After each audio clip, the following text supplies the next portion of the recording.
welcome to another how-to with Alyssa Faden. Today we are going to be taking a deep look at how to draw hills and mountains.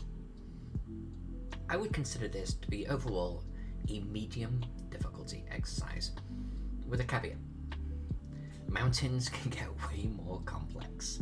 So this is a medium to expert, and certainly with more practice you're going to get better and better and more involved shapes. But let's start at the simplest level, the humble little hillock. At its core, the hill is something like this.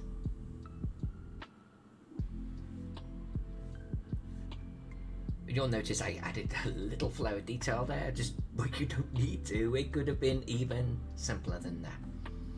It is a hillock shape. It is a bump. With more advanced techniques, we can make the top of it undulate a little bit. We can maybe have another little hillock in front of it or to one side. The finished version on the screen here is a good example of that. But ultimately, at the end of the day, it is this.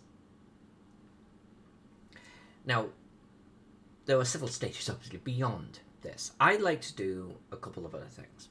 First and foremost, I don't like it just to be this simple, almost bump, and that's it. I always like to add little details, like maybe a sprout of grass and so on and so forth, and it already makes it look a little bit more interesting. Secondly, I kind of like to show almost the contours and the sub layers of this hill. Those, imagine if you were running down this hill, those flatter parts or those even steeper areas, because the hill rarely is a perfect bowl. So to represent that, I draw in little lines and dotted areas like so, and it's almost like I'm beginning to add that little bit of shadowing. Same on the other side, but you'll notice I do less on the other side, because I personally like to have a golden rule that my light is coming in from this angle. So we'll do a couple more little lines, maybe something like this here. And I always like to do a little bit of an insinuation of the base of the hill, like this as well. Already this is already looking better, right? This is kind of looking interesting. The only thing we literally have to do with this right now is to color it. And for coloring, I'm going to take my favorite Happy HB brush, but you can literally use, if you're like ink on paper, then feel free to, you could use watercolors, you might be using some pencils. If you're doing this in another program, you're going to have the equivalent of this. I use a Happy HB because it's not quite a solid brush. Use whatever medium you're happy with. The principle is base color, shadows, highlights. So as a base color, I'm gonna just swatch this, and I'm gonna color this whole thing. Oops, but not on the ink layer. Let's get ourselves a coloring layer, like so. And I'm gonna color underneath. Now I'm gonna actually turn off our background here so you can see this. I'm just gonna fill this in. A little imperfection, by the way, is okay, because you're going to place this hill on a bigger canvas with other hills and background colors and so on and so forth. So I always tend to kind of filter out my colors a little bit like that, because I'm going to let the background bleed through. This is my base color. I'm now going to just go a smidge darker, literally that simple, and I'm going to, for starters, capture underneath these ridges that I had, including on the side getting the sun. Let's just capture this here, almost following the shape of the hill, right? And then I am going to get firmer with the brush on that side of the hill. Maybe just capture underneath where I've got these ridges, etc. here. And now, let's go lighter. And towards the sun. And above the ridges, let's just capture the tops of crests here. Certainly on the top here. where the sun is hitting it. You'll notice I kept most of the shadow to one side. I'm keeping most of the highlights to the other side. And if you feel like it, you went a little bit too light, it doesn't matter, especially if you're doing multiple hills, a little variation is okay. Let's come in with a slightly darker color. Go over the top and darken it down a speck. Nice and easy. Get a nice little blend. But we've got our hill really taking shape now. Look at this. Look at this. That's beautiful. That is absolutely beautiful. Just like that. One thing I then like to do, you did highlights, you did low lights. I actually like to do a low light and a high highlight, but with a much brighter brush and much smaller as well. And the reason I do this, and you'll see this on all of my works, is I will pick out these little details just like this. Maybe even just like so. Not too excessive, but look at how much that is picking out the hill details. Likewise, let's go the other direction. Dark. Again, not too much of this, but just find some of those super low areas, maybe just right underneath the ridge here.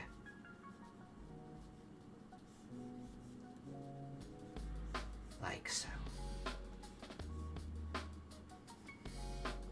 Let's bring in our background.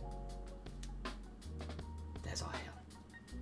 And that was such a simple, basic shape. Imagine if you made this a little bit more complex. Notice that we've got one hill in front of another one here. We've almost got like these sub-hills or striations of elevation going on. I'll show you a couple of others. Here, I made them a little bit more pointed, but same principle. And with this type of thing, by the way, I tend to draw one hill and actually come forward a little bit. Like I draw this one first, notice the little grass tufts. Then I did this one to start to break that elevation. I've got this single slope going down. So I had another one there to kind of soften it up. And then I just added another one in between them right here. And there's my baseline hill. You can see there's my highlights, my low lights, low lights, and so on and so forth. And here, this one, a single hill, going into a pointed hill, going into an even smaller humped hill. Same principles. Little sort of striations of elevations, highlights, lowlights. Done. Really quite simple. Mountains are a different beast altogether. So let's turn off our hills here for a moment. And let's take a look at our mountains. Now, it may not seem this way, but the mountain is actually following a very similar principle, but on a more complex level. And what I mean by that is, instead of kind of just doing like the hill-like shape like so, you're going to obviously be way more jagged. I'm going to say more triangular in the basic of forms, but also very irregular. You don't want to do this, okay? You can, but it's much more interesting if you're imagining the silhouette of a mountain to kind of even be quite excessive to something more like this. Now that's obviously extremely basic, but now pick, I'm going to call it the spine of the mountain. And to begin with, we're going to concentrate on one or two spines. This is, if you're looking at the mountain flat on, you've got the silhouette, but where's that main line coming down towards you, maybe slightly off to one side? And again, for now, let's just concentrate on one or two spines. I'm going to pick this one, and I'm going to almost like lightning do something like this. This is my main spine coming down the side of the mountain. And if I follow some of these lines down, from this, you start to actually get the shape of the mountain coming towards you. Let's take that one stage further. Let's give it a small sub-peak here. And again, let's give it a spine. It doesn't have to be a complete line. Again, I'm going to make it lightning-like so. You'll notice, by the way, I don't mind so much if my lines cross. You'll see that a lot on the finished one right here. That's okay. Because if you imagine these rocks, and it's not just the ridges, right? It's those sub-ridges and where they meet each other and the tumble of rocks in between them and the little valleys and so on. It's almost chaos. And that's kind of what my style reflects right here. Right down to, maybe I'll even do a little sort of sub-ridge in the background there. Let's get those gentler ridges. Not even the whole way. It's just, I'm pressing lighter on the brush. You'll see I'm kind of doing these little jagged lines. And then I like to do these little sort of pockets of detail.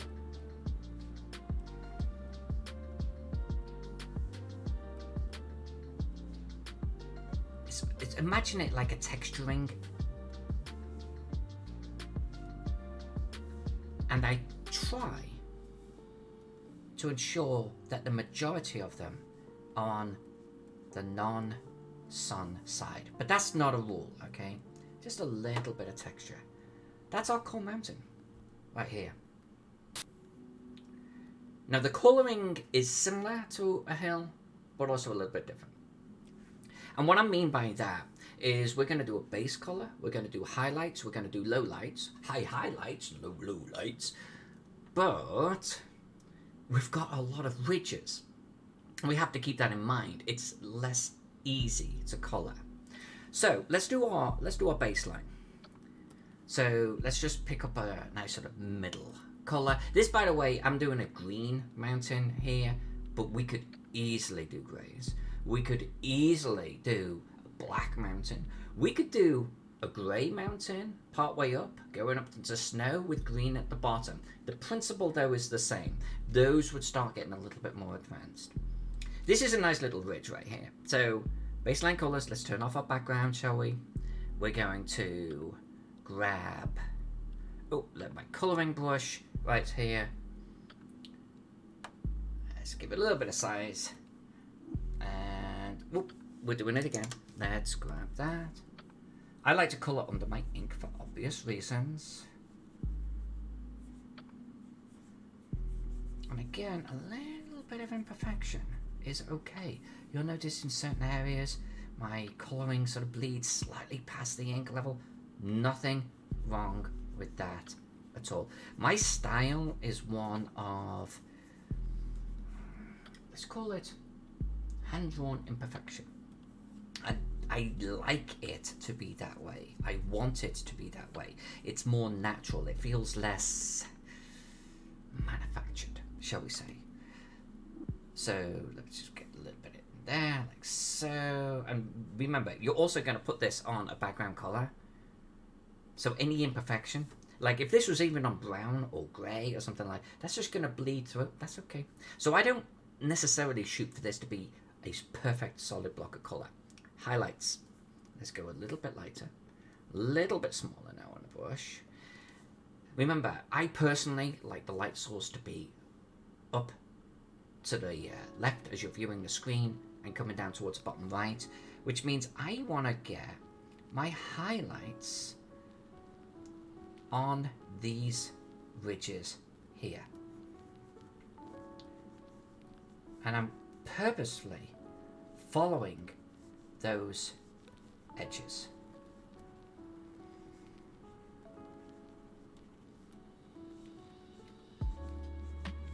And you'll also notice I'm allowing for a certain amount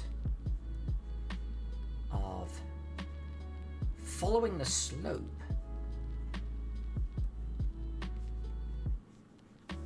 as part of the colouring.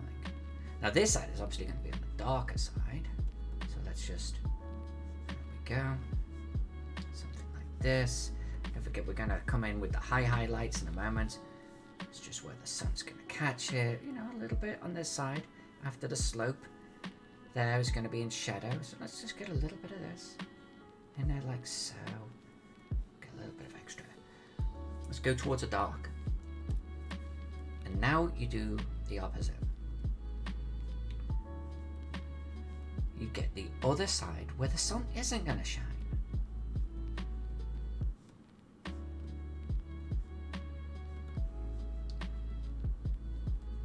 Now obviously I'm rushing this a little bit because I don't want you to be watching me colouring for absolutely hours, but I think you can see the principle here as I'm picking out those individual ridges, and I'm almost beginning to see our mountain in 3D. Let's get over the other side. This is all going to be lovely shadow. Lovely shadow. Let's bring it down here like so. There, a little bit of shadow right there. Lovely, lovely, lovely. Blending that in right there as well. There we go. That's taking shape.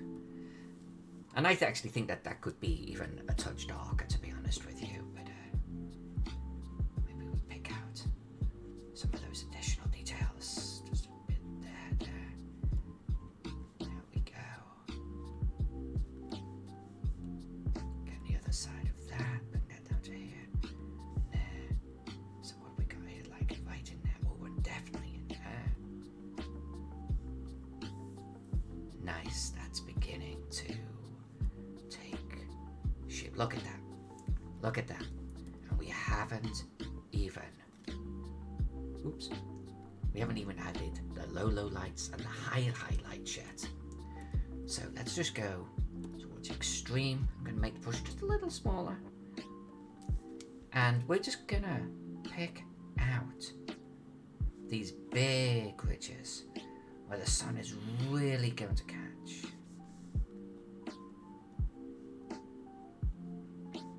Like so. And let's give it a nice little bit of highlight right there. And right here. I don't want to overdo it. But you can almost start to see these areas where that sun is just going to smack right at the top of the ridge, like so. Wonderful. Absolutely wonderful. I love it. Whoops, keeps doing that. Okay, there we go. And then again, we can come in really dark to emphasize those super, in fact, even darker than that. Those deep shadows, those deep, craggy areas, like so. And look how these ridges just start to pop off the paper.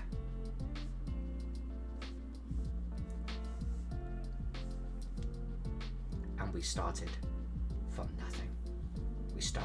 Let's bring our background color back. Now that, broadly speaking, it gets no more complex than that. Well, no, it does. I'm telling a lie. Of course, it gets a little bit more complex than that. And allow me to give you a couple of examples. So here, this is the same principle of a mountain ridge and then a spine. But I took it one stage further and actually did a very long ridge and multiple spines coming down with kind of an end cap mountain. And again, the spine coming down, and combined it here with, again, another long ridge, but look at this, with 1, 2, 3, 4 ridges and multiple spines coming down the sides. If we take a look at one more, and I'll turn off those in the background. This is a granddaddy of them all in many ways. But if you break this down, we've got smaller mountains that I have drawn in front of the main mountain. And this main mountain, again, mountain shape, spine, and here I actually did a second spine coming down, and then the same sort of principle, lightning coming down the sides, off the main spines, but exactly the same principle to create this. And what I love about this particular shape, by the way, is it's okay to have these flat areas, because look what a lovely little sort of mountain pass, little valley that is beginning to insinuate. So it doesn't all have to be absolutely next to each other like that.